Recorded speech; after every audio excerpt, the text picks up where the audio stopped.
Welcome back to Factory Sealed. It is December 13th, 2015. My name's Eric Peterson. Joining me today, Mr. Yamragan. Hello. You got the date right today. I did. I really focused on that. I moved all the crap out of the way of my computer screen so I could read the calendar properly. Good job. Thanks. We got Mr. Dan Curtis. Hi. You downloaded the ham horn. I just went on YouTube just to do that. Oh my god. We've got Miss Jess Clarkson joining us today. I'm so disappointing that I don't have a little sound effect going. Make one Just up. use your sexy voice. And I was going to everybody say I will- should record that. Yeah, I'm going to need a new ringtone message soon. No, you don't. That one's I don't perfect. I will ever You get can rid mold of the it. mind of Eric's child if you get him on his ringtone. It's been So so funny. fascinating because Christy was out at a work function last night, so Ellie and I were making dinner together and just kind of having a daddy-daughter night. And we sat down for dinner at the table, and I had my phone hooked up to the Bluetooth speaker in the kitchen, and something popped through in the middle of music, and she goes, "What?" And Ellie looks at me and goes, "What?" So we started practicing our animal sounds and just going through the lion and the bear and the snake and the frog, and then I just decided to tack on, "What does Dan say?" And she goes, "What?" I love it so much. You have yet to meet her, and you've already influenced her vocabulary in ways that know. you will never understand. And just as soon as I meet her, we're just going to both be sat there going, "What? What?" Eating biscuits. What? Every time it pops through, her face just lights up. Oh, That's so cute. Oh, diddums. What noise does a bear make? I don't know. She comes up with her own noises, like a giraffe is like. I feel like that's kind of accurate, though. It Don't is a they giraffe make in a weird giraffe in a noise? headlock. Yeah. if you watch the video, Eric's going through all these different animal noises, and she's just looking at him blankly with a mouthful of food. And then as soon as he says, "What does Dan say?" she goes, "What?" She had broccoli in her mouth. Yeah. It's fun. She's a fun kid. Easy to mold. Children are like little sponges. So Clearly. what's new with you folks and lady? We've been snowed in. Ooh. So you got Centimeters snow. you got a drizzle of snow. Yeah. Wait, I thought you were flooded. No, I'm not flooded. The guy next to the northwest river is flooded. Yes. Wow. No, Yeah. the northwest of England's flooded. I'm in the northeast of England. So just across the street? Yeah. Okay. I wonder if you took England and dropped it into the middle of the United States, how big it would be. I bet you it wouldn't be much bigger than... Probably the size of your arse. Jesus, that's big. Someone's getting a little salty. Yeah, no shit. It looks like it's He about riled the me. size... He riled me up with all this talk of biscuits, and when he's getting it wrong. Jammy I Doctors think are people have compared it to, like, population size. I'm pretty sure you guys are bigger than us, maybe? than all of Canada? I think we have a really small population. Well, yeah, because Canada's nobody wants Jess, to live there. Andrew, and a mangy-looking moose. Oh, that's right. The moose loose about this hoose. We still need a picture of Jess straddling an animal for the Meet the Crew page. Tom didn't give us one yet, did he? Yes. Tom is No, I next don't. to a lion, though, and I will take this. Well, Jess had one, but it was just like not full on straddle. She was kind It of was not full-on thrusting straddle. her More of a crotch squat. onto it. Yeah. That's true. I mean, I'll find a moose. of all of the straddling pictures that I have, I don't think I can find one better than me straddling a concrete donkey in front of the Grand Canyon. No, it puts mine to shame. I'm in front of a wooden hut on the top of a boar. But you're doing. I like how you have your jacket so primly laid over your arm, like you're getting ready to go to a dinner party. Geez, take my jacket. I was invited to the Yom residence that evening. Tom, surely there's something you can straddle. There's He's in the probably posh I'm part of There are many England. things that Tom can straddle, but whether he's allowed to is another matter. There you go. See, there are some rules. I straddled my way up the West Coast. Well, maybe there's plenty of things to straddle on the West Coast. Well, That I when can you find. go to San Francisco next March, you need to straddle the Golden Gate Bridge so we can have matching pictures. Ah, okay. Did There you you actually go. just get on top of it and just straddle it? No, it was more or less straddling the front of something in front of it, but still it qualifies because I mean I'm not big enough to straddle the whole bridge, so you have to improvise. All right. I straddled Yellowstone. What else was there? No, not Yellowstone. Yosemite. Yeah, Yosemite. Don't you have a Canon straddle picture? Me? Yeah. A cannon? Yeah, I feel Oh like you have a yeah, Canon. from in front of Alcatraz. Oh. So you need to up your game next time. The cannon has to be firing while you're straddling. I'm gonna go to Alcatraz, I think. Did you book a night tour? Yeah, I'm gonna book a night tour tomorrow, I think, Oh dear. for March. That should be fun, Maybe but scary. maybe when we take you to the Grand Canyon, we can find this donkey and you can straddle it. What? There's just some random donkey walking around. Well, actually, I think they either removed it or moved it because that was literally right next to a 1,000-foot cliff. Oh Jesus! Is there a net at least? Nature doesn't make nets to catch people. It's called natural selection. Oh, If you suck enough to fall off a cliff, nature's not going to catch you. Do many people die on a yearly basis falling into the Grand Canyon? I think there's a few. I can mean, it's a imagine big so. hole. Really? It's pretty grand. Thank you for the clarification. Yeah. Is Alcatraz New York? big hole. San Francisco. Really? Do you even know America? No. Oh. Do you Apparently not. even travel? America. Jess just goes to Vegas for a night. Oh, Yeah. Nice. No, I've never. The only place west-ish in America I've been is Vegas. Yeah, me too.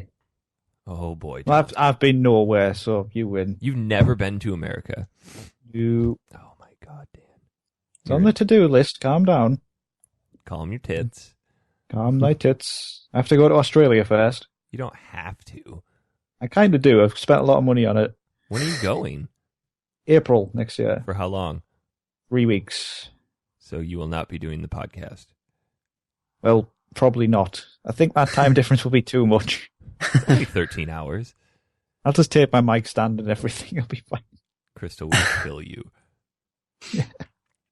Honey, I can't go In the middle- kangaroo riding today. I got to do a podcast. That is, of course, the national sport of Australia. When my uncle lived there, he used to race ostriches and camels. Cool. So you got to at least try that. They They can have to, kill you, like- right? In the heat of in the peak of summer, they have to hose down their houses so they don't catch fire. No way. No Yeah. way. Yeah, I'm serious. I lived with an Australian, and she was like, "Yeah, just hosing down my house so it doesn't catch fire." The Yom Australian accent has been broken. How's it going? G'day, mate? Jeeves. G'day, Jeez, holding down my house. That was a cross between London. That was the most English you've ever sounded. Oh, dear. I don't try very Australian hard. is a hard accent to emulate, I feel. It's a strange one. Yeah. Guess how many people we have in Canada? I just 6. looked this up. 14. Is it 60 million? Oh, my gosh, no. Well, England has 60. UK has 65 million, 66 million. We blow the You and pants off you and guys. Andrew, that guy who stalks you, and that moose. And the Talkin' Reckless podcast, and that's about it. Yeah. And that 2013, we had 35 million. Holy cow. what? The state of California has a You higher guys just not population enjoy than we building do. things. Or does Just don't everybody like just to hate travel Canada? north. Yeah. We're I don't know, gonna it we're gonna works go for to us. Canada next year. Wow. Really? Yeah, do some because the landscape there is awesome. There's loads of stuff to do. Where do you think you're going to go? We haven't really seriously looked at it just yet. Go We'd to- like to spend a few days in Toronto as well. Yeah. Tom, if you're going to go there, you need to pronounce it properly. Toronto. Toronto. Yeah. There's no T, right? Just the first T.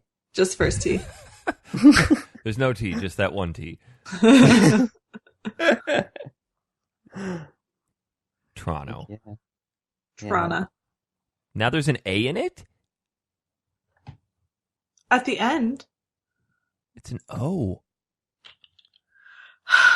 Let's not do this again. We've spent way too many shows arguing over the pronunciation of Toronto. I feel like half of our show is arguing about pronunciation of Well, that's specific what you words. get when you have 4 people from 4 different locations and only one of them knows how to speak properly. The Canadian. No. Dan. Oh, God, Yeah. no. Konami. I play video games. I like that Kojima guy. You're far too vague. Bag. He hasn't broke out VAG for a few weeks, No, actually. because I get slaughtered every time I bring it up. Oh, you were what? You were vague? Just for that, I'm going to bring it out. You just did. I was trying to be vague about when I'm going to bring out vague. Oh, God, shoot me now. What have you guys been playing this week? This week, I has been mostly playing Rogue Galaxy. Yes. Oh. Nice. I'm glad you finally took my suggestion to play this. I've been telling you to play this for years. Yeah, but you tell me a lot of shit, and most of it's useless, so I ignore you. Yeah, but I do that. I tell you so much useless shit so that by the time I tell you something that's good...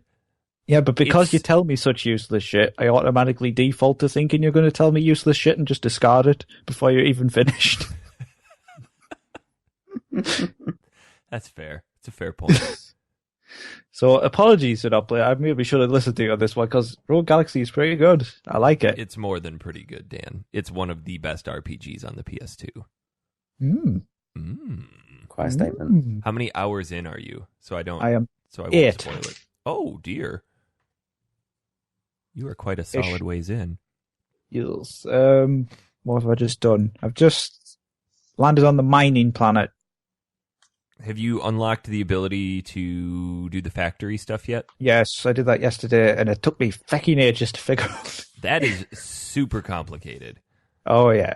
It's like they give you this, they say, right, you've got this factory, but now you can use it to build items. What you have to do is make like a conveyor belt with different, you have to have a source, then a pathway, and it has certain materials have to process through different types of machinery. Then they have to both go into an assembler at the same time. Then if they do, they produce a unique item. But it's all But it's like- timing. Everything is it's all- timing. Yeah, I could not get the timing right. Like one of them was going in about half a second ahead of the other, and they wouldn't go together.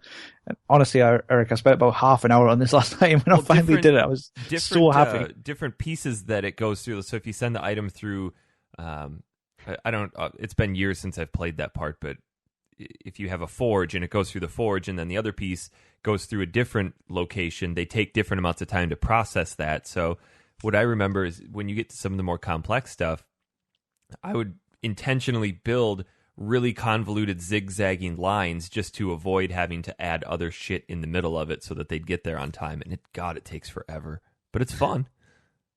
It's cumbersome as well because you have to go in and out of the menu to remove and place and things like that. There's not just one button for remove, and it's just complicated. Took me about 10 minutes to figure out how to connect the power cords. Well, that's traditional level 5 style. I mean, this game is is directly influenced from the Dark Cloud games, highly from Dark Cloud 2.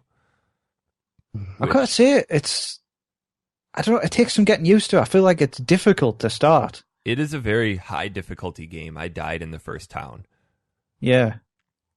Jeez. I mean, as soon as I hit a save point, I'm like, save straight away. So the overall premise of the game is, it kind of has a little bit of a Star Wars feel to it at the beginning, because you're this nobody stranded on a desert island or on a desert planet, and you're hunting monsters to make a living, and then all the money that you make, you give to this local church to help them stay afloat.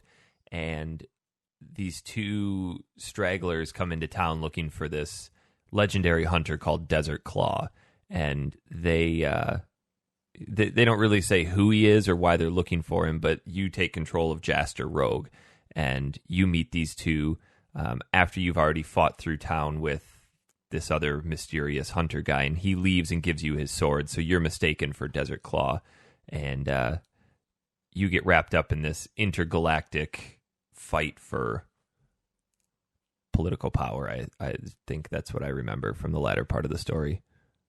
You can't really get into it without spoiling the plot, so I don't want to. Yeah. But I've just got to what seems to be one of the goals in it, so I can't really say. Is there voice acting in that game, in Rogue Galaxy? There is. Tons. It's actually very, very good. Yeah. Wow. It's almost all voice acted. The only pieces that really aren't are the NPC interactions, and there's a lot of it, but That's fair enough. The characters actually say stuff when you're just walking around the map yeah. as well. You do hear repeated phrases, but Well, if you it's think, quite cool. if you think back to, I think what this came out in 2005, that was pretty revolutionary for that time. I mean, they're commenting on stuff that had happened in the story. They're commenting on the planet around you, having conversations about personal matters. It's really interesting what's going on. I find the combat system's quite interesting. It's like a mix between Kingdom Hearts and some other games.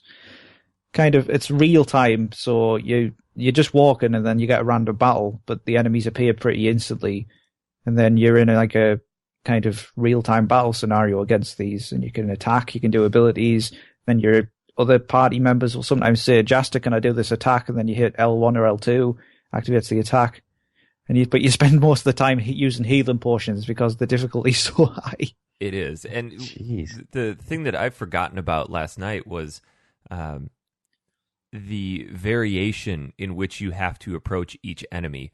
Like you said, the game plays a lot like Kingdom Hearts, where it's very action-based, almost a top-down. I mean, you can drop the camera a little bit, but a lot of enemies have very specific ways in which you can attack them. Some of them have shields, and you need to do a charge attack to break that shield before you can start attacking them.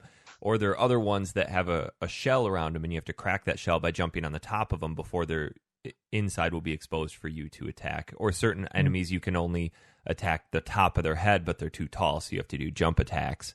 Then there's one I've just got where they have barriers, and you have to use a special gun to shoot down the barriers. Oh, yeah, that's right. So you've got your sword, and you've also got a ranged weapon, but you have ability points. I think you have like 9 ability points that not randomly, but they tick down as you attack. And once those are gone, you have to wait for them to recharge. But if you successfully block an enemy attack, it instantly refills. But your gun works off of a different category. It actually works off both categories. So if you keep shooting your gun, it tears down your AP points, but it also tears down your gun points. And then you have to wait for both of them to reload as well. So there's a lot of strategy involved in every battle. It's not just run in and slam away. Yeah, I do like it a lot. It takes some getting used to, but I think I've gotten the rhythm of it now, and started using the crafting system as well. Oh, that is a rabbit hole and a half. Oh god, it's so. I'm just constantly thinking about my next weapon. It's crazy. Well, I'll explain I'll explain, Eric. Basically, about a few hours in, you find this frog thing, which you put in your items, and you can eat items when the max, because you get experience with your weapons when you level up, and when the weapon's at max level, you can eat the weapon, combine it with another max weapon, and it produces a brand new one. So it just pushes out a brand new weapon. And it could you have be no anything, idea what really. it's going to be. No. It could be worse, it could be better, and it's just so addictive. Well, it gets later on in the game, you get some really awesome weapons, and once they're both maxed, you want to try to join them to make something even better. But like you said, there's that possibility that you took a really awesome weapon, and it's just going to turn into a hot pile of garbage. Yep. But you could be working on it for hours. Yeah. And then what the thing is with it though, unless you find a weapon from a vendor that's more powerful than the weapon you've already made, you have to go back and use a weaker weapon to max out so you can combine it with your stronger weapon to produce a better weapon. That's the main reason that I use the strategy guide in this game, because there are 50 pages explaining and outlining in chart form how to put weapons together. Wow. It's insane. It is. Bear in mind, you can do deepest. this with both the sub weapons and the main weapons for every character. And you've got 8 main characters, I think. Yeah, I think so. I don't know if I've got all 8 yet. I think I have 7. Who are your favorites so far? I love Steve the robot. Oh, I think Steve's he's my brilliant. best. He's so cool. Did you play Dark Cloud 2, Dan? No. So Steve is he's a character taken from Dark Cloud 2. In 2, he was a special character that you could utilize as a robot that would assist you in battle. You could customize his feet or his weapons or his body, but you could only use him for X amount of time, and his name was Steve. And you could give him a voice box that once you purchased it for him and equipped it, you could never unequip it. And every time I play through that game, I forget just how annoying he is when he talks. So Steve I like him on Rogue Galaxy. He's fine. I just think it was a neat harken back to an old character. I mean, Simon's pretty cool. I like Simon's wit. Yeah, is he the Scottish guy? Yeah. I also like the cat who's in the first mate of the ship. Oh yeah. It's just there's so many crazy characters in it. Simon looks like one of the Amandachiwans from Fifth Element. Yeah, I just did the bit with the pink-haired girl Mio in the Galaxy Corporation. The music in the Galaxy Corporation is phenomenal. But yeah, I didn't notice, to be honest. She has a fan club and stuff. It's very in depth. There's a lot of plot to it. Have you started any of the Insectron stuff yet? I couldn't work out how it works, so I just went, sod it, I'm just going to play it. That's exactly how I went, but apparently there's like 40 plus hours of Insectron stuff in that game. I'll do that later. You go around to the planets and you collect bugs, and then you take the bugs back to the Insectron Stadium on, what's the name of the planet? Something begin with Z. Zedrin? Something like that. Zerard. Zerard.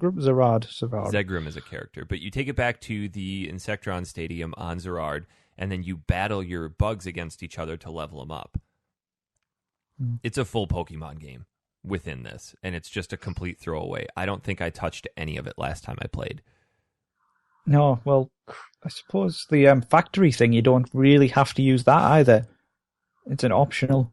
I like the leveling up system in this game too, the revelation chart. Yeah, I was literally just about to say that. It reminds me in some ways of the license grid of Final Fantasy 12. Yes, very similar. When you can select, basically you get different grayed out sections, and you have to, when you find items, you can use these items to put them into the abilities. So certain ones might take like 4 different items, like attack up or a special attack for someone. And you have to put all the items in to get the ability. But you might take ages to find these items, or you might get them quite often. What I find myself doing is every time I go into a shop, there will be an icon flashing on different items that'll let you know if it can be used in the Revelation flowchart. So I immediately back out and I go through the flowcharts, or I buy one of them, and then I go into my flowchart and find out, okay, how many of these do I need? I used to just go through and buy the entire stock, but those items are usually a little bit more expensive. Yeah, I didn't actually notice that, so I'll have a look. I like how it keeps switching up what characters you use as well as you go through. Yeah, it forces you to use a lot of them.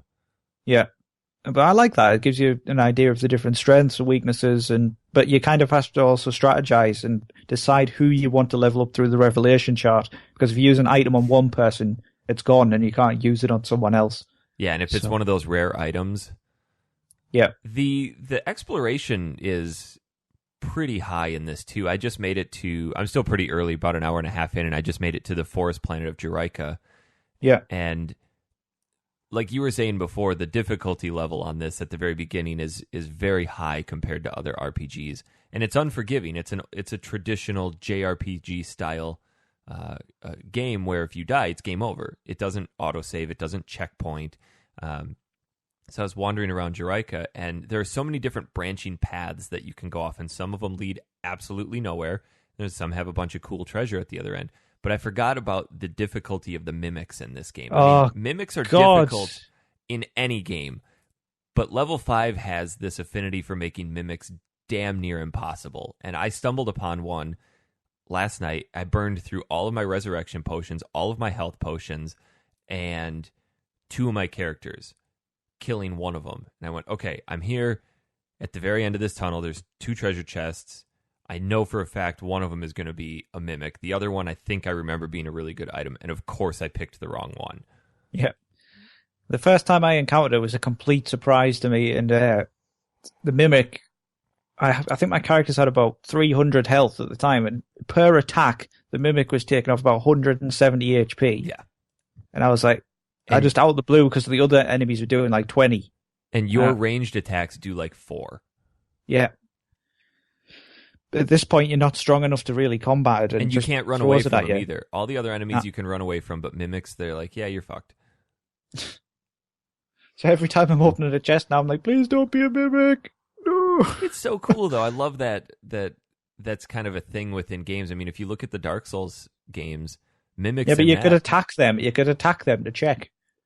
That's true. But still, they were unbelievably difficult. Yeah. But they give you the lightning spear, which is the best weapon. I love the lightning spear. What do you think about the upscaling in this? Because, I mean, we're playing this on the PS4, so this one was released last week as part of the initial launch of the PS2 on PS4 games. PS4, it looks pretty good. It looks pretty good, but it's annoying me that it's got black bars on the side of the screens. I think that's good, though, because it's preserving the aspect ratio. Only morons play it in 16:9. Me. Yeah, you played through all of Psychonauts with it looking stretched out. Yeah, it looked good. No, it didn't. Yeah, it did. Oh, God. Tom, did you download this It's not all yet? about the graphics, Eric. Yes, it is. When you have a game that looks this good, let's talk about that opening cutscene for a minute. Which one? Where Jaster's running to catch up to the Dorganarch. Oh, yeah, that's pretty cool. I like the cutscenes have kind of a cel-shaded quality to them. Well, the whole game is cel-shaded, but the cutscenes are a cross between cel shading and 3D animation. Yeah, it looks pretty good. To me, that was one of the most powerful things in this game, because it's like the PS2 is still capable of pushing something that looks this good. It does look really good if you like for the PS2 emulator that's just been released. This is probably one of the best examples of it to do, I think, because it does look good. It's at the high end of the PS2's life cycle. So it's a good looking game. I'm impressed with the trophies so far. I had some concern about them just putting checkpoint trophies like, okay, you made it here. Okay, you made it here. Yay, you made it here. End of the game. But they actually put some thought into the trophies. Yeah, you have your traditional checkpoint trophies, but when I beat that first mimic, it gave me a trophy that says something like, I refuse to die. Yeah, and you get one for making a successful factory assembly line and stuff like that. They really did a good job. I'm totally okay with having paid $15 for this. Oh, me too. I really, really like it. Is it quite long? It's very long. You're probably looking at 40, 50 hours. Yes. Oof. I mean, one of the last RPGs I really sunk time into was probably Ni no Kuni, and I put so much time into that. I can't even with Ni no Kuni. It was one of them games where it was. I thought it was finished, and then I was at the halfway point. I was like, "What just happened?" Yeah, and that's where you told me that I was at the halfway point. I was just getting to that forest swamp. I'm like, okay, cool. I'm wrapping up to the climax, and you go, "You're not even halfway, dude." It seems like it's going to be the climax, and then there's an entirely another section after that, and all the side quest stuff as well. So I'm looking at how long to beat, and main story is about 40 hours, which is right where I said. But if you want to do all the extras, you're looking at upwards of 65. Nice. So there's a lot to it. If you want to do a full completionist run and do everything, you're looking at 100. Well, I have 12 days until Christmas to finish it. You should be able to at least finish the story. I think that completionist is pulling in the Insectron stuff, which I was never a big Pokemon fan, so it didn't really have much of an allure to me. Loser. What? Loser. Jess can attest for this. We played Pokemon Yellow 2-3 years ago, and it didn't stick. No. Not even. Pokemon is awesome. I'm not saying it's not awesome. It's just not my cup of coffee. What about You tea? are a goon. Do you actually say coffee? No, I just said that to see if I could get a reaction. Go and dunk your jammy dodgers in it, for God's I'm sake. going to dunk my biscuits in my coffee. But do you guys keep up with the new Pokemon? I get them, yeah. I have not. No. I used to be obsessed with collecting the cards. Tom, For the original. did you end up downloading this, or did you give up on trying to get it? I haven't got Rogue Galaxy yet, no. It's just because I'm in the middle of a bunch of other games, but Get it? I would this like to one, pick it up. this one, I would Um, say, is actually worth dropping what you're playing and moving on to. I've abandoned Fallout 4 for this. Wow. Really? Really? Which that is saying a lot. Yeah. Or is it? You know, I know I love a good JRPG, so Yeah. That's true. it was always That's going to true. happen. Fallout 4, JRPG every time, really. I just love how much of a time sink they are. You can just play them for hours and hours. I think there's a fine line with a JRPG, though. I mean, look at Legend of Dragoon, for example. Apparently, that game is great. Apparently, it's a huge time sink, but it needs to have a hook. And I feel like Rogue Galaxy has enough to keep you interested. Yeah. Yeah. I mean, I feel like I'm progressing, getting stronger with better weapons all the time. Well, and the characters are likable. The atmosphere and the world that you're existing within are interesting enough, and the story is believable. I love the aspect of exploring the galaxy as well. Yeah. I really enjoy that. Yep. Rather than just one world, it's like you're jumping between different planets all the time, and it's I think what's really cool is think back to the first Final Fantasy, and what really captivated me was the concept of traveling around the world, but you existed within this almost medieval style world that obviously didn't have airplanes. So how did they circumvent that? Oh, we're going to take a pirate ship and we're going to make it able to fly. And I love how they continued that into something like this, where we're living and existing in a universe where we can travel between planets, but we don't have your traditional sci-fi looking spaceships. You are on a pirate ship that travels through space. I love how the sails come down and everything pointlessly. It's great. It's Yeah. cool. It's so good. I will look to get it. Are you guys going to get the PC port of Final Fantasy VII? No, of course not. Nah. Um, I have the original if I want to play it. They did announce one of my favorite PS2 games to come along to PS4, and that's Max Payne. Oh, yeah. Oh, that's been announced, has it? Yeah, I'm totally buying that as soon as that They also drops. announced I love that game. Parappa the Rapper too. Yes. I don't think I could spend $15 on a lot of these. I mean, I could unpack Max Payne, maybe not Parappa the Rapper 2. I hope that was from more what I like remember, 10. Max Payne is only like a 6 to 7 hour game. Yeah, but it's a really good 6 to 7 hour The game. bullet time was a ton of fun. And just I really loved the story, like in the comic strip style, cutscenes and stuff. Yeah, it is fun. It was cool. It's a It ton was of cool fun. game. Yeah. Jess, what have you been playing this week? We haven't heard from you. I played the games we were supposed to play. Well, we're all overachievers, naturally. And then Fallout. Are you still Because- liking Fallout?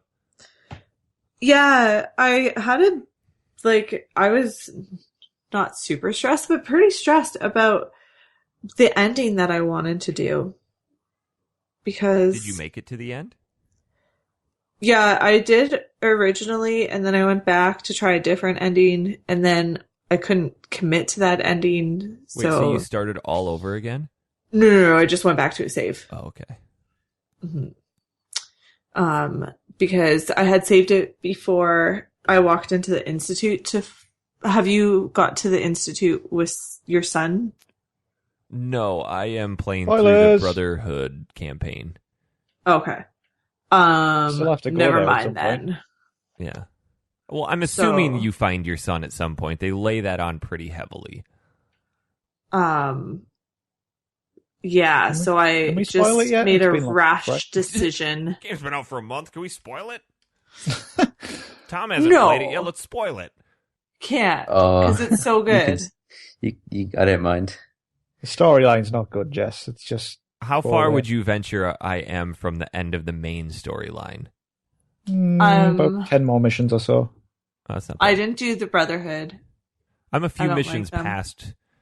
Well, actually, I'm probably about 5 or 6 missions deep into the Brotherhood. I think most of those are side missions, Eric. Are they? Yeah. I don't know. Maybe That I'll was the pop thing in. too. I thought one side quest, like the finding Nick Valentine, was like, oh, a side quest, but it was main quest stuff, so I avoided that for a while. But yeah, it's good. I think that I don't really like any of the endings too much. Did you read up on all the endings to see which one you wanted? No, I just did it because I figured that would be what the character would have done, and then I didn't like it. And so then I went back and tried another one, didn't like that, so I liked the original one better. Wow, look at you. Yeah. You put a lot of effort into games you like. Right? So tell me about what else you've been playing this week. Wipeout, Which one? which you didn't like, 64. No, we need to have a conversation about this. Tell me about Wipeout, Jess, and why you enjoy this game on the N64. Okay. The clearly inferior version. No, I liked it because we used to play it. Me and my sister played it all the time, and we were weird with some games because we would like have like ownership of levels or like villains or cars and stuff, where the other person wasn't allowed to play with that My or sister kill. does that with her fiance when they play Mega Man. Like, they each have certain levels that they're masters in, so when they play through it together, it's like, you do this or you do that, and I'll Yeah, beat we this would boss. seriously get in fights if like she went into my level to beat it or I went into hers. Like it was a big deal. Wow. So we used to play this all the time. And I don't know, I think that's why I like it so much. But I replayed it and I still loved it.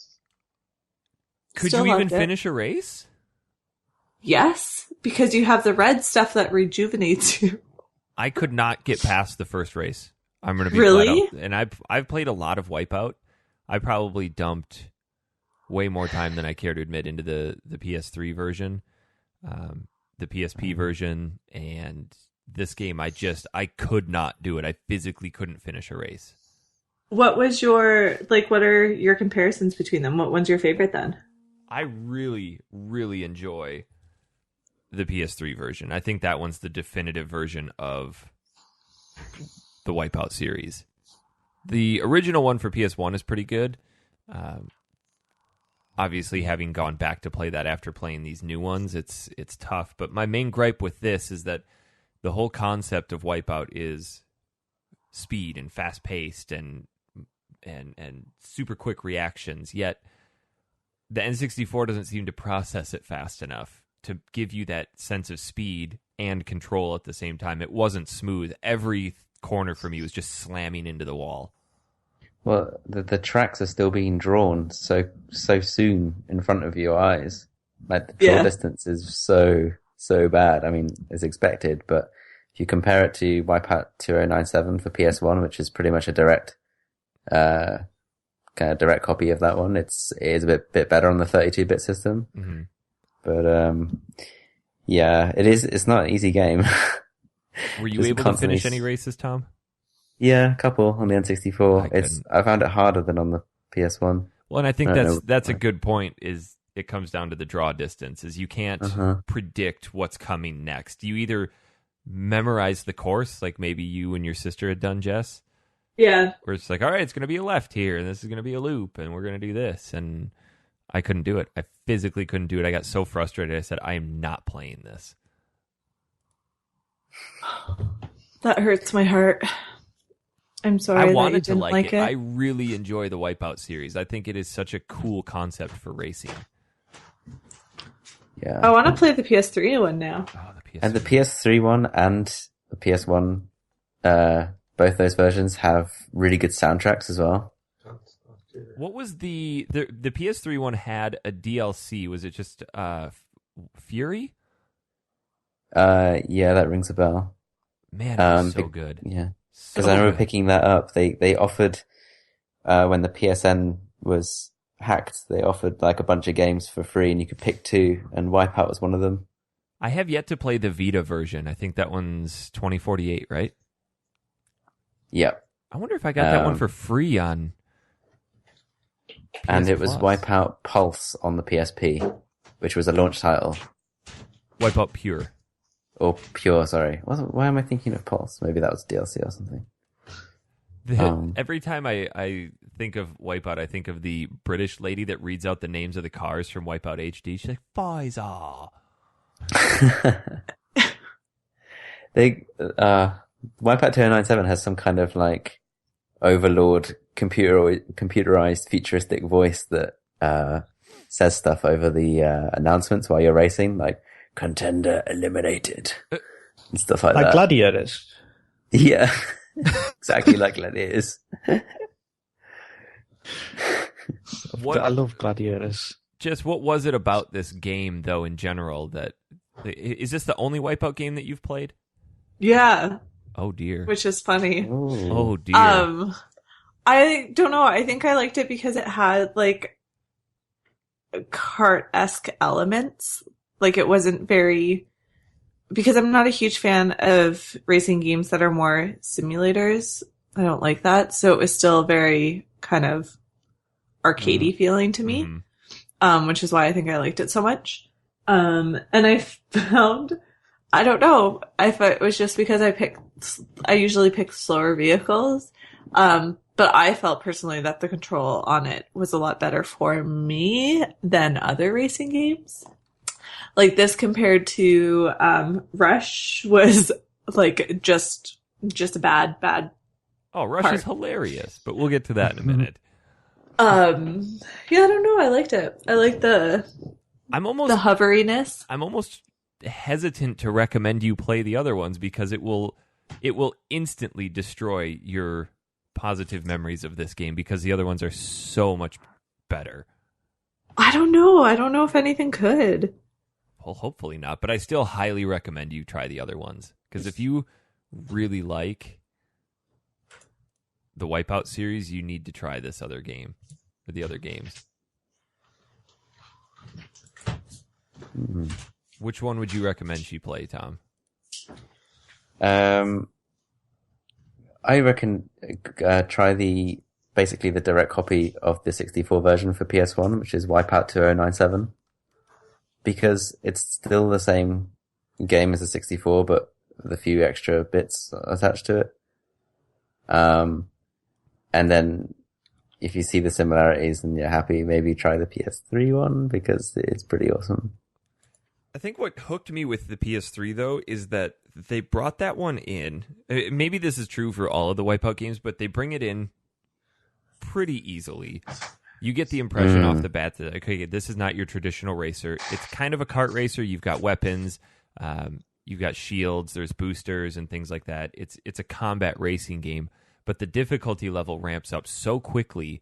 Not in terms of the AI, but in terms of the tracks. I mean, the tracks get super difficult. Yeah, they do. And you really have to learn how to use your air brake properly to get around corners without Does the smashing into 64 the version sides. even have air brakes? I think so. Yeah, the R and L buttons. I never think- used brakes though. Yeah, fuck brakes. Yeah, I remember, but don't play the very first Wipeout on PS1, which was like one of the earliest releases on PS1, because I remember when I really wanted Wipeout 2097 and Platinum Games in the UK were £20 each, and then a full retail would be 40. And then my parents, they were like, "Oh yeah, he wants Wipeout. This one's 20. Let's buy him this one." And it just Rookie mistake, Mom and Dad. yeah, you get what you pay for, son. It wasn't quite the one I wanted. Dan, have you ever played any Wipeout? I think I played one back in the day. I think it might have been 2097 for the PS1, but I meant to play it this week, but I just haven't had time. Yeah. Sorry. I did enjoy it, though. When I played it back in the day, I remember that much. I'll give you a But pass. I'm not big on racing games unless they're with carts and weapons, and not Mario Kart. So this one, let me tell you about Wipeout. You're in a cart, Yes. and you have weapons. Good. And the cart You're in doesn't a have wheels. badass hover ship. Okay, sorry. You're That'll in do, a badass that'll hover do. ship with weapons. That'll And do. high speed. This game, you know what else this reminds me of? There was another N64 game, I think it was called Zero G, where you were, are on motorcycles.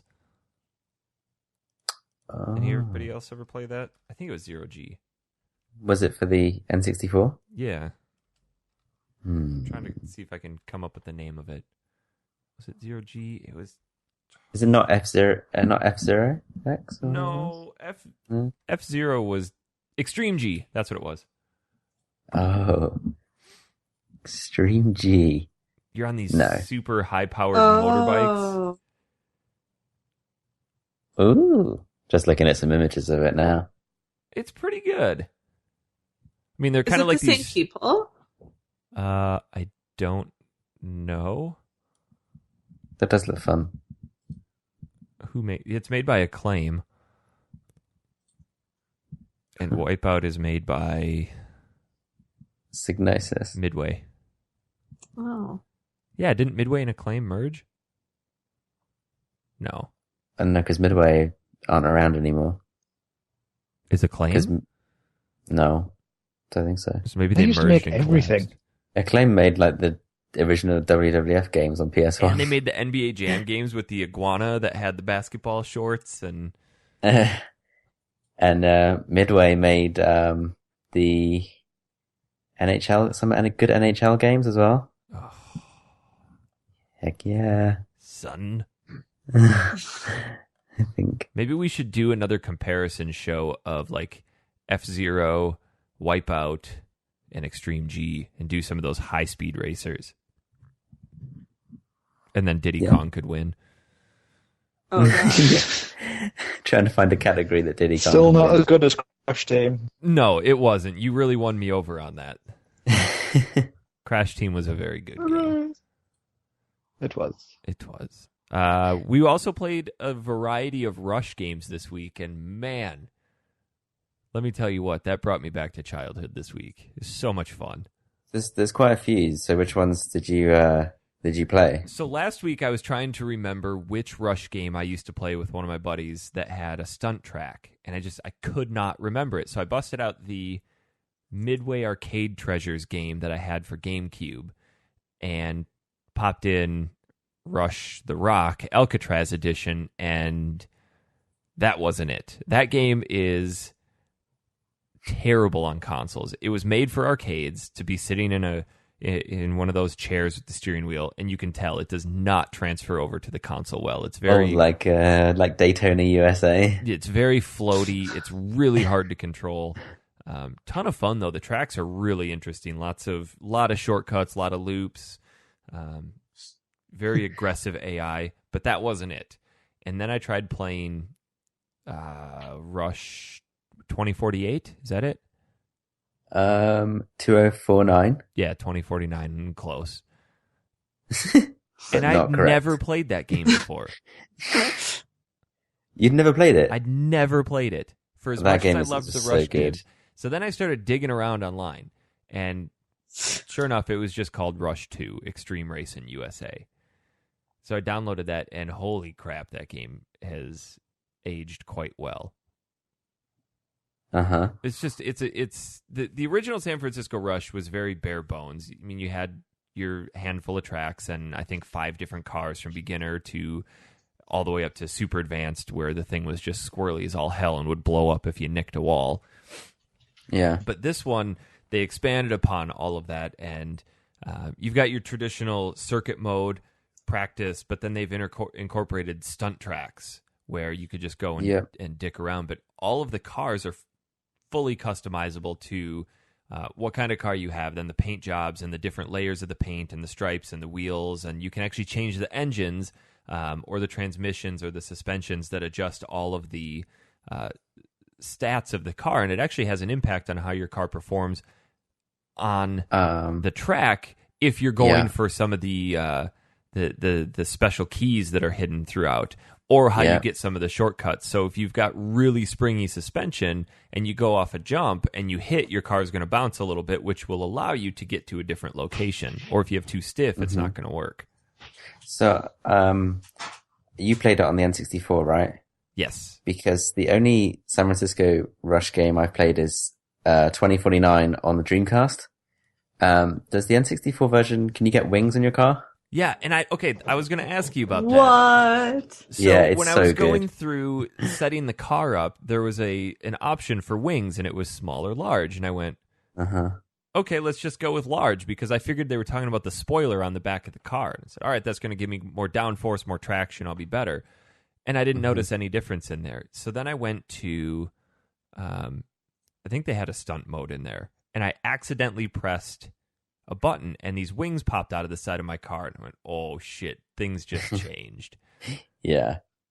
It's so good because you can basically hit a huge ramp, and then it's all about timing, that when you want to pop the wings out, and then you don't fly, you don't get any propulsion, but you're able to glide and get extra distance. Mm-hmm. And it's actually quite hard to control the first time you use them.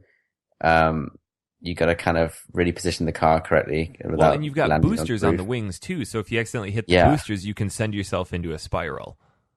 Yeah. Yeah. So, and the wings are completely crucial to getting to secret parts of the track, it's all about getting the fastest time. And my brother used to have huge competitions at university with his housemates to get the fastest times on each track. And it would all be all to do with where you found different shortcuts, keys to unlock extra parts of the road, customizing your car to the best ability that you can. And then, also the tracks are reversible. Oh, geez. And then when you reverse them, the original shortcuts may or may not be there, but then there'll be other shortcuts.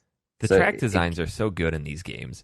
Yeah. The original was very bare bones in their track design. They went, oh, okay, you're driving along the highway, and there's some orange road cones there. I wonder if I can knock through them, and you go down and you just take a little shortcut. So, I mean, they're pretty obvious. The shortcuts in Rush 2 and 2049 are very hard to find, and there's so many of them, too. Yeah. And some of them actually aren't shortcuts. Some of them actually make it longer. Yeah, there's some red herrings in there, which just makes it even more batshit crazy. But yeah, it was a really unassuming game. When my brother told me, have you played Rush 2049? This was years ago now.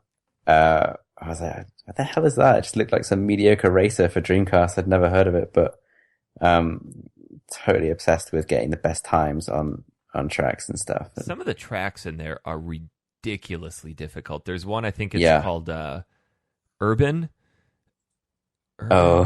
And you're just going through the streets of San Francisco, and it's 90-degree turns, 270-degree turns constantly. There's trolleys coming down the road at you that if you touch them, you explode. Yeah. So good. Did you try out the stunt mode? Oh, yeah. Yeah, that's good. I mean, the stunt mode hasn't really held up very well.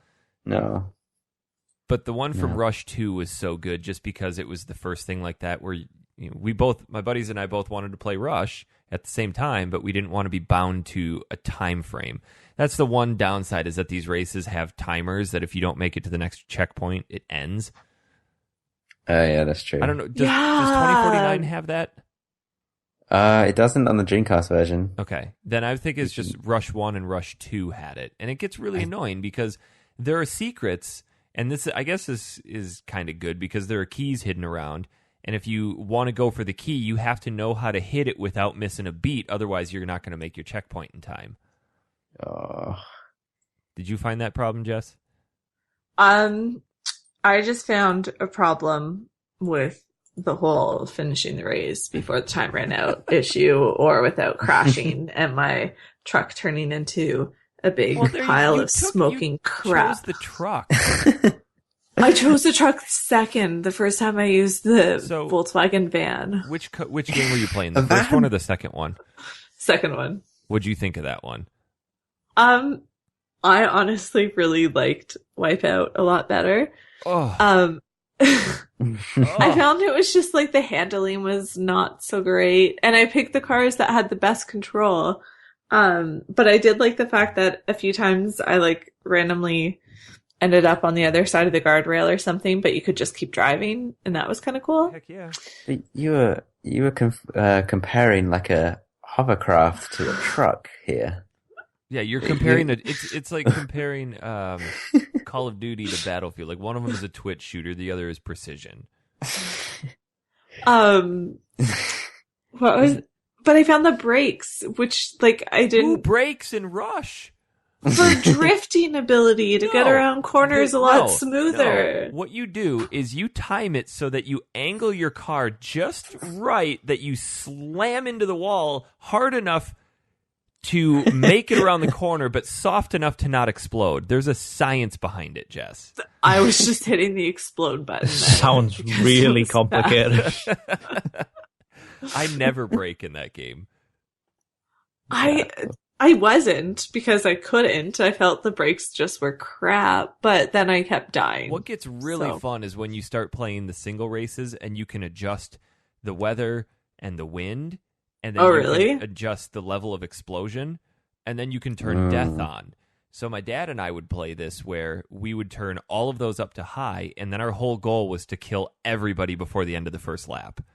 And on San Francisco Rush 1, the first track, you take off from the starting line, you go around the corner, and then you go up this really, really steep hill and launch yourself off the other side. And if you have wind all the way on, it will push everybody into the buildings to the right, and they'll all explode. But you're susceptible to dying as well. But the rule was you had to go just as fast as everybody else. So we had this down where you'd go up to the top from the right, and then you'd shoot off an angle at the left like you're going to hit the buildings on the left so that the wind would catch you and drop you back down on the track while everybody else just explodes around you. That's so funny. Such good memories of this. I imagine, Eric, you really like the game Carmageddon. I've heard people have told me that. Well, because you'd love it. It's just like a manic racing game around various different tracks in urban environments and stuff, and you can basically mow down tons of pedestrians to get points, and then oh my god, I'm looking at pictures now. There's like deer exploding all over the track. Honestly, you would love that game, and I think I played it at the EGX convention because it was being ported over to Xbox and PlayStation 4, I think. I haven't seen it on the store or anything, unless they're still in the middle of that, but yeah. It looks I just so was thinking, good. Yeah, you would love that. It was really... It caused so much controversy back in the day, that game, didn't it? Yeah. It was banned, I think, when it first came out, or they toned it down or something. This red sports car that has a spinning table saw through the middle of it. It's really good, man. Do they have this on the PSN Classics? I'm sure it was remade recently, Carmageddon.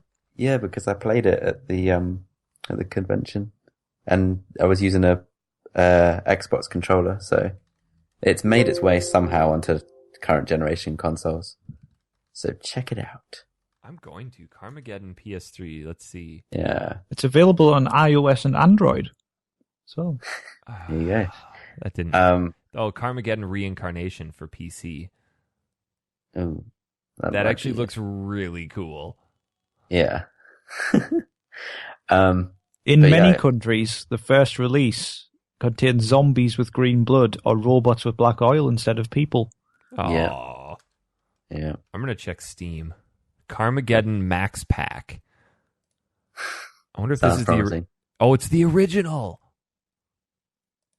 Heck yeah. I need to buy this. Yeah. I wonder if they have it on, if they have it on GOG, I'll get it and we can all play it. Cool. If you guys ever go to an arcade, and what driving game do you play? Daytona USA. Yeah, not Sega Rally. No. Daytona USA was my jam. I love how all these games are still there. Like the machines have not changed ever since I was a child. We've got our staff Christmas party. Do you guys have Dave & Buster's over there? We have similar.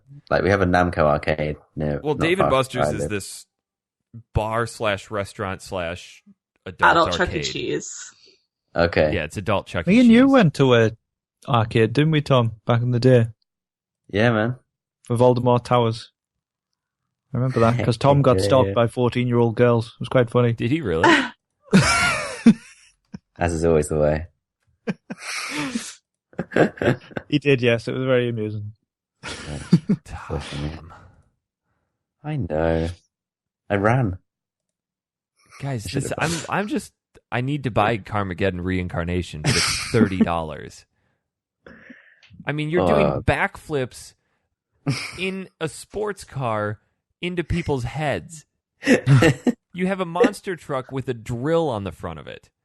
I'm really there surprised. There are penguins apparently as well. I mean, this game looks so awesome. You can put jet engines on the back of a car with wings and drive it into a crowd of people. Yep.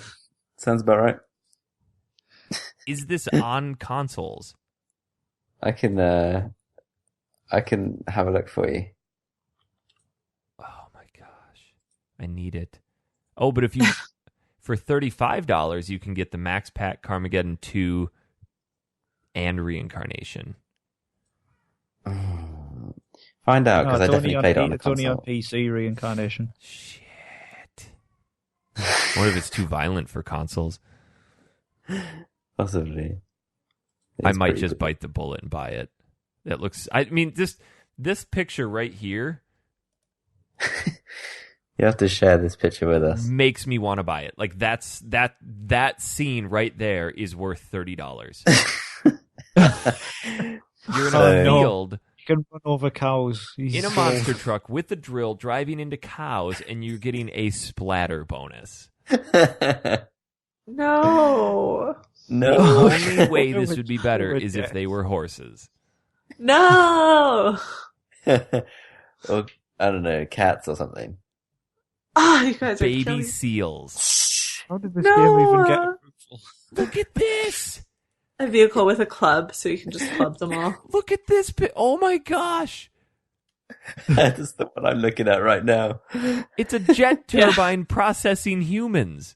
And there's a guy's head with his arm. Like, he's still smiling. He's like, I love this world. And his leg in the bottom left. Guys. That's hilarious. Why have I not been made aware of this? Oh, what have I done? We finally found a target audience for this game, Eric. Wow. Like, I'm smiling. He's actually fallen in love. And then, oh, yes. Look at this. You get a rectum bonus. I just looked at that one. Rectum and killed him. I was super concerned that it was rectum, like asshole? Yeah. And I was like, how? Why? No wonder it was banned. As well as causing all this carnage, you also have to win the race. There's racing? Yes. Eric, you can run over a guy with a Zimmer frame. With a what? Oh my god. Look at this. You are in like a 1954 Bel Air launching off of a freeway down into a field of cows. You really don't know what a Zimmer frame is? It's a walker. Yeah. Yeah. They're not. That's like calling a tissue a Kleenex. A Zimmer frame. Yeah, Dan's dumb. It's a Zimmer frame. That is what we call You them. would say like, oh, that old person over there walking with their Zimmer frame? Yeah. Yes. What Really? What if that old person didn't have a Zimmer frame brand walker? Well, what about when you don't have Kleenex I didn't even tissues? know. I wasn't even aware there were brands. I don't buy anything other than name brand, Tom. You know, in Australia they call cling film Glad Wrap. Yeah, because Glad makes it. Sorry? Eric, you can get a ballet bonus. Where?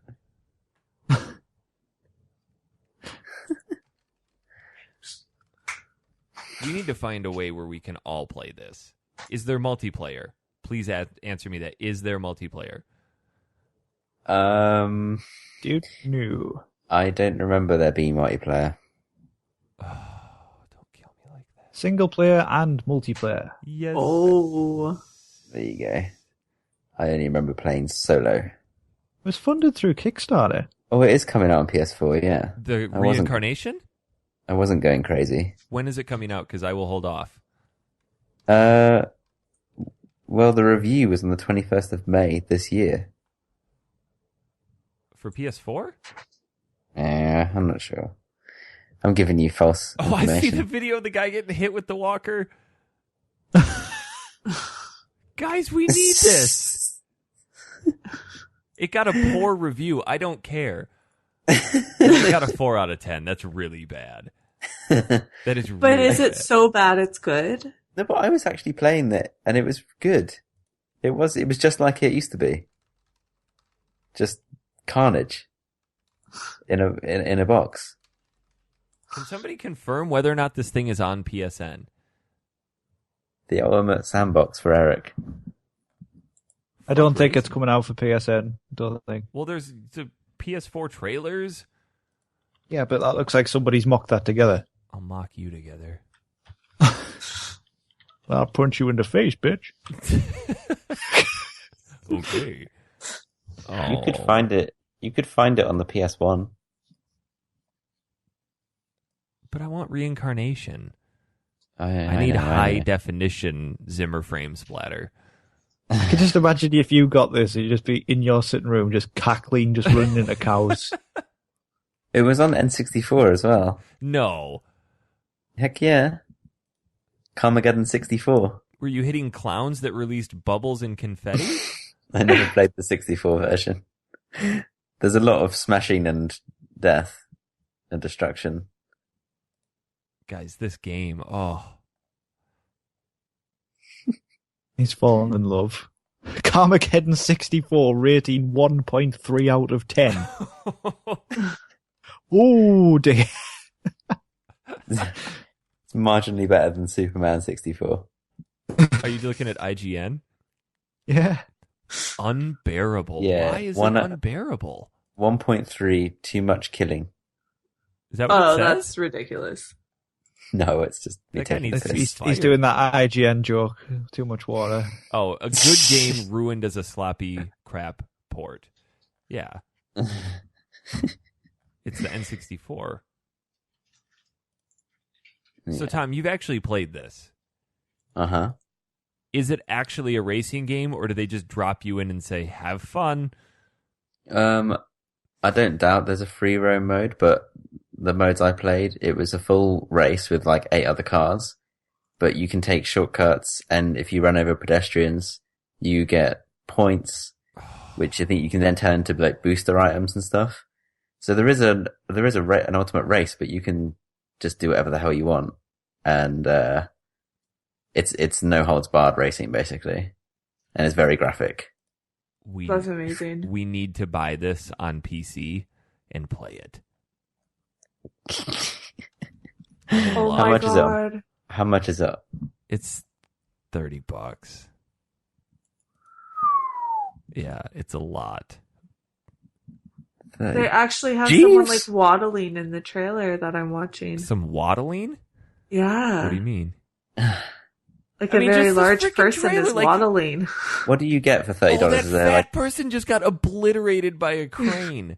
are there packs and stuff that you get involved in the $30? You Deals, you like- can pay $35 and get Carmageddon 1, 2, TDR 2000, and Reincarnation. So that's 4 games. It's not bad. Jeeves, check under the sofa cushions. Jeeves, shake out my pockets. You can go into a soccer field. Tom, and, you've got loads of moolah. We all know this. guys, you can go into a soccer field and disrupt a soccer game. I think we're at the same part of the trailer. The guy with the big foam fingers gets cut in half. You see the bit where he just runs over the poor old guy in the middle of the road. Oh my god, we gotta have this.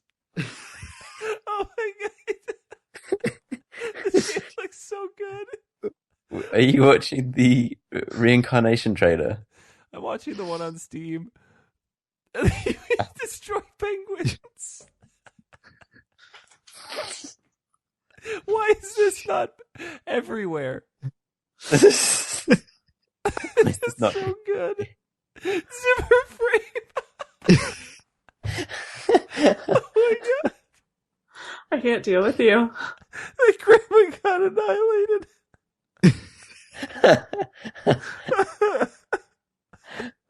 By a jet-powered hearse.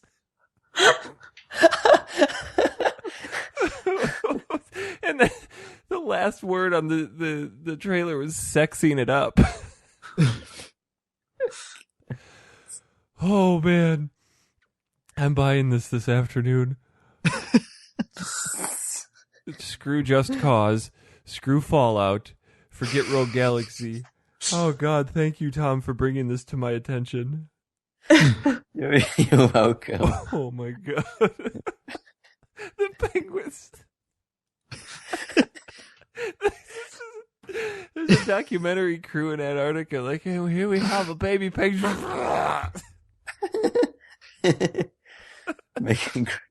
Makes great use of ragdoll physics. This is what they were made for. There's a DeLorean in there. I gotta collect myself. Yeah, you okay, man? I think I'm in love.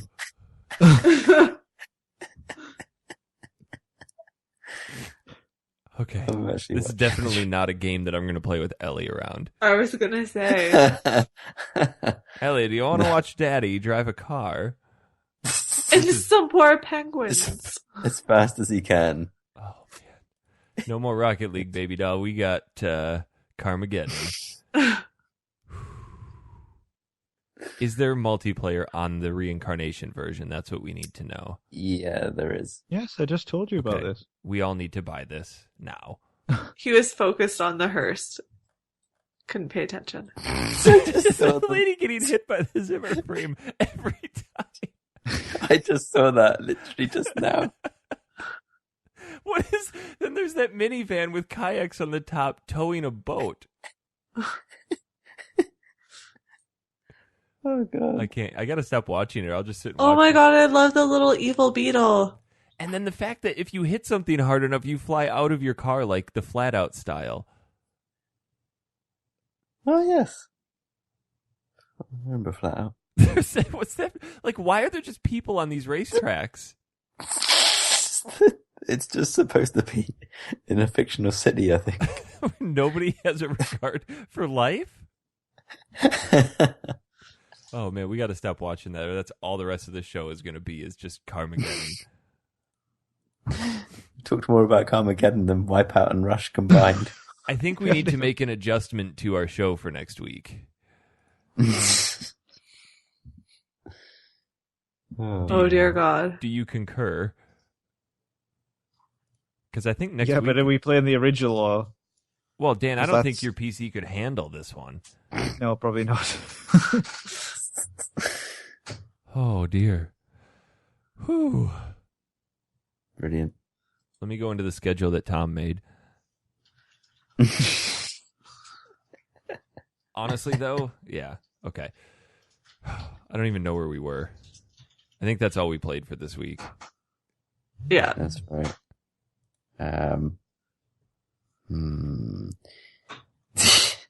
I think we needed to thank our people who have sent money to our Patreon account so far. Didn't we? Yes, that's a good idea. We... So, Go ahead, Dan. no, you can do it. I'm so thrilled. If you don't know, we're running a Patreon campaign right now. Patreon.com/Factory Sealed. Dad made a little nifty infographic that explains it if you're not all about reading. It's got colors, bar graphs, and Beautiful. stars and Thanks, trophies. But so far, I mean, we've already cleared one of our milestones, and we are very close to clearing another one. So to Brian, Brianna, and then two dudes and a Ness, thank you very much for giving us the opportunity to continue putting more and more stupid together. We're so awesome. close to the weekly game giveaway. Yeah, I think we're like $4 short. Just saying, guys. And even if you donate $1, you get an extra entry into the digital game giveaways. Yes. So, yeah. Thank you. We don't have any emails this week. If you want to send us an email, factorysealed@manatank.com. But what we do need are your audio clips for our Christmas show. If you want to send us in an audio clip of your favorite memory of the show from the past year, or if you have a favorite Christmas memory you want to share, kind of like we did last year, that's awesome. I'm assuming we've gathered new listeners since last year who didn't get a chance to share. So if you have a favorite Christmas memory, something from when you were a kid, opening up Christmas presents and playing games on Christmas, or just anything in general, send it in. We'll put you on our Christmas show, which is in 2 weeks. Holy cats, 2 weeks. Wow. Ooh. You all ready? You all ready for Christmas? I'm finally done shopping. I was actually wrapping presents earlier and then realised that I'd very much misjudged how much wrapping paper I would need. I got through about 4 presents. Go with the old Piggly Wiggly and duct tape. No idea what that is, but okay. Did you not listen to the show that Tom and I put on Friday? No. Oh, well, you're a great friend. We put a lot of time into that. Do I'm apologize. sure. 2 hours? I was at my Christmas party on Friday. Aww. I was at a work function the other night, and I got home and realized I sent Tom a ton of drunk messages.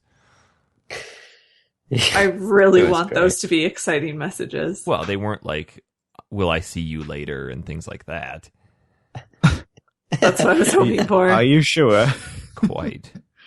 Well, Tom the night before had been sending me drunk messages. It's true. I was meeting up with some old friends. He told me that he couldn't wait for Kat to come home so he could tell her that he loves her face. I just love your face. I sent him a picture of a bunch of empty glasses, and I just said, Jeeves, prepare the spare liver. Yeah. And, Jeeves, bring me the champagne. I need to wash my feet. Because I was drinking out of at this restaurant we were at, I was drinking this, I think it was called a Moscow Mule, out of a pure copper mug. I'm like, wow, this is opulent. That is really cool. And then I gave him a list of games that I needed to find. Oh, yeah. I forgot about that. And I couldn't remember the name of one, so I described it, and it's so fucking generic. Yeah. Game with characters who do things to accomplish a goal. I can't remember it, but it's a game you play in a console. All right. Way to be specific. Yeah, you literally said something else that has characters that you control. You do things to accomplish a goal. I can't remember the name of it off the top of my head, but it's a game that you play on a console. Apparently, on the way home, Christy, because we ended up in a karaoke bar, and on the way home, Christy's like, how did I sound at karaoke? And apparently I replied with, you sounded like an inverted fart. That would have gotten you brownie points. But me, on the other hand, I rocked the best damn version of Mbop this side of 1997. Shut up. Uh-huh. God. You break out your jazz waistcoat and everything. Hell yeah. It was good. Classic. I felt like garbage the next day. Did you wear like a nice blonde wig? No, I was in my nice suit. Singing Mbop. And you're looking for a copy of Azure Dreams. Azure Dreams, Mm-hmm. Brigandine, The Legend of Forenza, and then a game with characters who do things that you play. Do they have to be factory sealed? No, those would be thousands. So, Thousands. well, dollars, hundreds, few dollars. They'd be How many something. dollars are we talking for a sealed copy of Azure Dreams? I don't know. What do I look like? Just give me a ballpark. 200. Dollars? No, wood chips. $200. Is that right? Yeah, it could be. Well, I thought you were quizzing me. Like, I thought you had it up. Well, there's a copy here. First copy I found, £50. Oh, okay. So $50. Well, it'd be more like $80, right? I don't know. Son. All right. Next week, as it stands, I'm not entirely sure. We may have to put the show on tentative for next week. I'm pretty busy this week. But I should be able to get through our game. We're going to be playing I Have No Mouth and I Must Scream for PC. Is everybody on board with that? Yes. Or should we change it to Carmageddon? Which Carmageddon. Isn't that your game? Yeah. I Have No Mouth. Yeah. Isn't it my choice this week? Oh, yeah, never mind. It's Tom's choice, Beneath the Steel Sky, which is free. Yeah. Okay. It's a freebie. I feel like Carmageddon, though, I feel like it needs more than a week to prep. We could do an entire podcast on Carmageddon. That's what I mean. Like, could we make it a different show? Because then, Like, just straight up every week we just talk about Carmageddon and Zimmer frames and yeah. cows. Well, there's a nun with a Zimmer frame, which is God. also my Wow. jam. I think I'm going to be buying this. It's just too enticing. We need to talk about how we're going to roll out the Christmas and New Year's show, because Christmas is 2 weeks, and then after that is the New Year's show Yes. / my birthday show. And we're playing Mega Man, is that right? But that's Diva technically show. Dan's week. Yeah, you can have it if it's your birthday. Yeah, what a nice guy. Mega Man. So we're recording the Christmas show on the 27th. Correct. Wouldn't it make more sense to do it next week before Christmas? Well, then people got to get us our shit. Yeah, we should probably do it before. So next week's our Christmas show. We need your stuff. But then should we switch Home Alone and Die Hard? Well, I don't think those are really Christmas games. Yeah, they Are you kidding me? Jesus. Home Alone is the quintessential Christmas film. Same with Die Hard. How is Die Hard a Christmas game? Because it's set at Christmas. There's thousands of movies set at Christmas. There's not It's many like with the best games. Christmas movie. We could play No One Can Stop Mr. Domino. Oh, I used to have the demo of that shit. Yeah, me too. No one You know, can stop that's one of Mr. your- Domino? Yeah, that was you told me about that. You said it was one of your favorite games on PS1 anyway. Oh, did I? Yeah, but only on the Was that when he PS1. was drunk? That's a good point. It wasn't. He was fully stone cold sober when he told me that No One Can Stop Mr. Domino was one of his favorite Well, he PS1 does games seem of like a all pretty time. big badass. Does this have any Christmas elements? It was probably released around Christmas. January the 8th. That's close to Christmas. There you go. See, 7.8. So What Not about awful. Cooler World? Can we play Cooler World? Cool world. Cooler World. the beach. Like the everybody's beach ball just game. in a cooler? No, Kula World. It's about a beach Oh, ball. Kula. Cooler. I thought you were talking like cooler, like Cooler. Like, Well, they sound exactly the same. no, one is cooler, one is cooler. I said cooler. You said cooler. Oh, stop being so vague. I feel like we should just have one just on weird words that Dan and Eric say.